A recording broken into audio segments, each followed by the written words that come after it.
And that's when I discovered it changed my life. That first breathing session that I went into. So I'd never done breath work before. And I show up in Iceland and laying on the mat, doing the breath work. Okay, cool. Deep breath in, let it go, in and out, just constantly going. And then the instructor is like, any sensations you feel, breathe into it. Like whatever's there, any tingling, lightheadedness, like go deeper into it. I'm like, okay, cool. Let me work with that. Some tingling. Whoa, some warmth.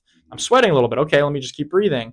And then I felt this tickle right here at my appendicitis incision. And I'm like, okay, that's interesting. It's like a little buzz tickle. So I'm breathing into that. And then I'm like kind of tracing it. And the tickle's like working its way like up. I'm like, whoa, it's moving. That's weird. I'm like, that's really weird. It's kind of moving up to my throat. I'm like, weird. Okay, now my whole throat's kind of like buzzing.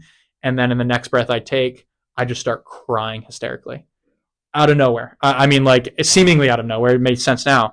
And I'm like crying and sobbing. And it was, the type of like crying where like you're not even making a sound. You're like, right, doubled over. Like the ugly cry. The ugly cry, exactly. There's just like, there's nothing you can do. And I just sobbed. And what was happening in my body, and then the tickle like traced its way throughout my entire body to every major surgery that I had. And it was this like, whoosh, this wave of like release of that my body was holding on to from the trauma of these surgeries and injuries that I never stopped to think about or process. And I was left in that class